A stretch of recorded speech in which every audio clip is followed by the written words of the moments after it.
Hello friends, welcome to your YouTube channel unboxing channel study. तो आज मैं इस वीडियो में आप सबके लिए लेके आ गया हूँ हिंदी का सैम्पल पेपर 2।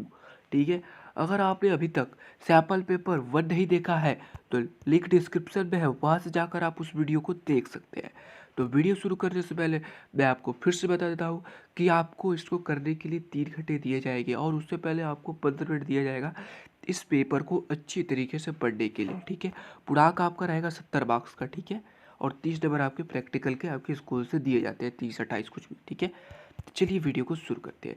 देखिए, सबसे पहला है निम्नलिखित कथनों में से कोई एक कथन सही है, पहचान कर लिखिए। ठीक है, यहाँ पर 4 कथन दिए गए हैं। जैसे पहला है रामविलास शर्मा ख्याति प्राप्त कवि है। दूसरा है इलाचंद्र जोशी सफल उपन्यासकार है।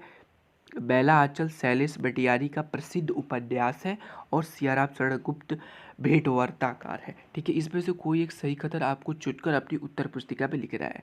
नेक्स्ट, ख नंबर है निम्नलिखित कृतियों में से किसी एक कृति का नाम लिखिए। ठीक है, यहाँ पर आपको 4 कृतियाँ दी गई है। ठीक है, इसमें से किसी एक के लेखक का नाम अपनी उत्तर पुस्तिका में लिखना है।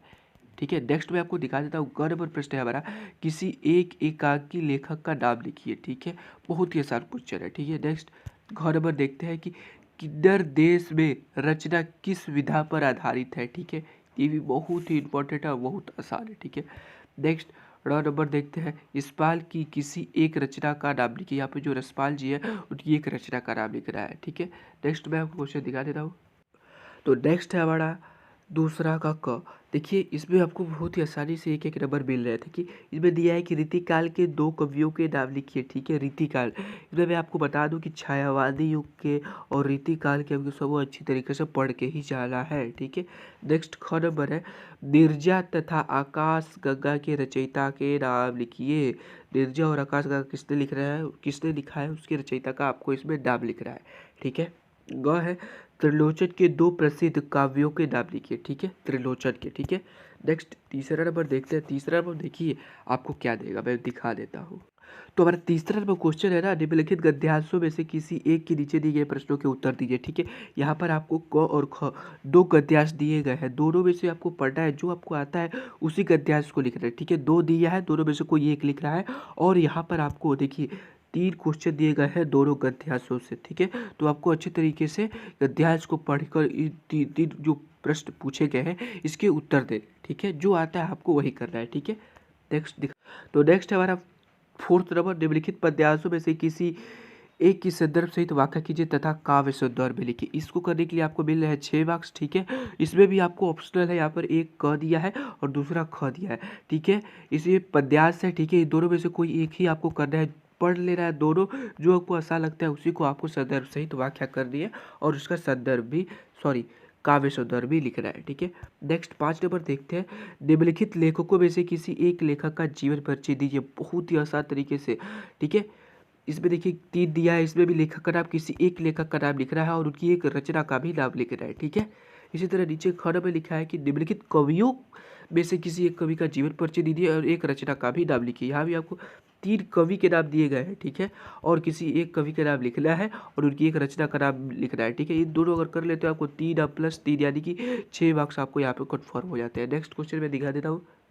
तो नेक्स्ट 6 नंबर प्रश्न क्या है, निम्नलिखित का संदर्भ सहित हिंदी में अनुवाद करिए। देखिए, यहाँ पर आपको भी अथवा करके यहाँ भी आपको ऑप्शनल 2 दिए गए हैं, यानी कि एक ये संस्कृत में दिया गया है और एक ये।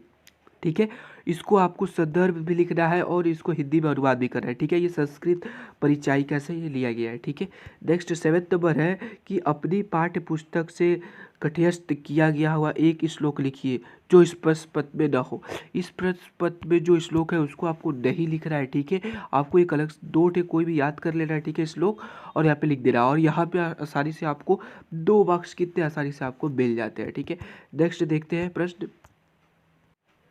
तो ख नंबर बड़ा प्रश्न है, निम्नलिखित प्रश्नों में से किन्हीं 2 प्रश्नों के उत्तर संस्कृत में दीजिए। देखिए, यहाँ पर आपको प्रश्न पूछे गए हैं, ये भी संस्कृत परिचायिका से पूछे गए हैं। ठीक है, ये सभी संस्कृत में है और आपको इसका उत्तर संस्कृत में ही देना है।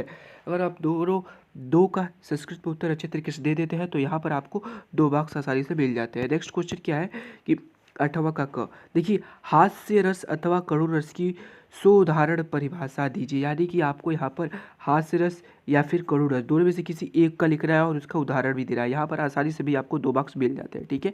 यहाँ पर दिया गया है हास्य रस और करुण रस, दोनों में से कोई एक ही लिख रहा है, आप दोनों मत लिखें क्योंकि यहाँ पर देख सकते हैं अथवा लगाया गया है, ठीक है। इसी तरह नेक्स्ट है हमारा ख नंबर क्या है, रूपक अथवा उत्प्रेक्षा अलंकार की परिभाषा उदाहरण सहित लिखिए, ठीक है। यहाँ पर या रूपक के लिखिए या उत्प्रेक्षा का लिखिए, ठीक है। दोनों में से किसी एक ही का लिख रहा है, ठीक है, और उसका उदाहरण सहित व्याख्या भी कर दी है, ठीक है, सॉरी उदाहरण भी लिख रहा है, ठीक है। गौ नंबर क्या है, सोरठा अथवा रोला छंद की परिभाषा लिखिए तथा उदाहरण भी दीजिए। यहाँ पर देखिए रोला या सोरठा दोनों का आपको अच्छे तरीके से याद करके जाना है, और लेकिन इस एग्जाम में एक ही कोई लिख रहा है, ठीक है। यहाँ पर दोनों दे देगा, आपको जो आसान लगता है उसको लिख दिया और उसका एक उदाहरण भी आपको लिखना बहुत जरूरी है, ठीक है। नेक्स्ट क्वेश्चन में आपको दिखा देता हूँ। तो नेक्स्ट है हमारा 9th का क, निम्नलिखित उपसर्गों में से किन्हीं 3 के मेल से एक एक शब्द बना रहा है, ठीक है। यहाँ पर देखिए 6 दे दिए है, इसमें से कोई भी 3 का आपको उपसर्ग बनाना है, ठीक है, बहुत ही आसान है, ठीक। नेक्स्ट ख नंबर क्या है, निम्नलिखित में से किन्हीं 2 प्रत्ययों का प्रयोग करके एक एक शब्द बनाइए। यहाँ पर देखिए आपको 5 दिए गए हैं, ठीक है, इसमें से कोई भी 2 को आपको प्रत्यय शब्द बनाना है, ठीक है, बहुत ही आसान है, ठीक है। नेक्स्ट ग नंबर प्रश्न है, निम्नलिखित में से किन्हीं 2 के समास में करिए और समास का नाम लिखिए। यहाँ पर आपको 4 दिए गए हैं, इसमें से कोई भी आपको 2 करना है और समास का विग्रह करके उसका समास का नाम भी लिखना है, ठीक है। घ नंबर प्रश्न है, निम्नलिखित में से किन्हीं 2 शब्दों का तत्सम रूप लिखिए। यहाँ पर देखिए जैसे दिया है बुड्ढा, दही, घी, श्राप, बिच्छी, इसमें से आपको इसका तत्सम शब्द लिखना है बहुत ही आसान तरीके से। यहाँ पर आप 2-2 मार्क्स, कितना मार्क्स आपके पक्के हो जाएंगे। नेक्स्ट हमारा प्रश्न है, आइए प्रश्न को देख लेते हैं। देखिए हमारा नेक्स्ट प्रश्न है ड, निम्नलिखित में से किन्हीं 2 शब्दों के 2-2 पर्यायवाची लिखिए, ठीक है। यहाँ पर देखिए आपको रात्रि, गाय, गंगा, पर्वत, सूर्य, यहाँ पर 5 शब्द दिए हैं, लेकिन इसमें से कोई भी 2 के 2-2 पर्यायवाची लिखना है। कोई भी आप शब्द का 2-2 पर्यायवाची लिख सकते हैं, ठीक है। 10 का क देखते हैं, निम्नलिखित में से किन्हीं 2 में संधि कीजिए और संधि का नाम लिखिए, ठीक है। यहाँ पर 4 दिए गए हैं, इसमें से कोई भी आपको 2 करने हैं। नेक्स्ट है हमारा ख, निम्नलिखित शब्दों के रूप षष्ठी विभक्ति बहुवचन में लिखिए, ठीक है। यहाँ पर 2-2 दिए हैं, इसमें से कोई एक या फिर इसमें से कोई एक ही आपको लिखने हैं, ठीक है। नेक्स्ट ग नंबर दिखा देता हूँ कि निम्नलिखित में से किसी एक की धातु, लकार, पुरुष तथा वचन का उल्लेख करिए, ठीक है। इसमें से भी कोई एक ही का आपको करना है, ठीक है। और घ नंबर हमारा प्रश्न है, निम्नलिखित वाक्यों में से किन्हीं 2 के संस्कृत में अनुवाद करिए। देखिए यहाँ पर आपको 5 यहाँ पर हिंदी में आपको दिए गए हैं वाक्य, इसमें से आपको कोई भी 2 को संस्कृत में आपको अनुवाद करना है, ठीक है। नेक्स्ट मैं आपको दिखा देता हूँ। तो नेक्स्ट है 11 नंबर, निम्नलिखित विषयों में से किसी एक विषय पर निबंध लिखिए, ठीक है। यहाँ पर आपको 5 विषय दे देगा, ठीक है, इसमें से कोई भी एक विषय पर आपको निबंध लिखना है। देखिए जैसे कि यहाँ पर इसे करने के लिए आपको 6 मार्क्स आसानी से मिल जाएंगे, ठीक है, अच्छे तरीके से आपको करना है, ठीक है। नेक्स्ट मैं आपको दिखा देता हूँ। नेक्स्ट है हमारा 12th, ये है कि अपने स्वपठित खंडकाव्य के आधार पर एक का उत्तर दीजिए। हर डिस्ट्रिक्ट से अलग अलग आता है, तो आप जिस डिस्ट्रिक्ट से हैं उस तरीके से आपको बुक में पढ़ना है, ठीक है। और इधर ये तो बहुत आसान होता है, इसमें कुल 7 सर्ग होते हैं, ठीक है। सातों को आपको अच्छे तरीके से याद कर लेना है, ठीक है। बस तो यहाँ पर आपके 3 मार्क्स आसानी से मिल जाते हैं, ठीक है। फ्रेंड्स अगर आपको वीडियो थोड़ा सा भी अच्छा लगा तो वीडियो को लाइक कर दीजिएगा और चैनल को सब्सक्राइब करके बेल आइकन जरूर दबाइएगा।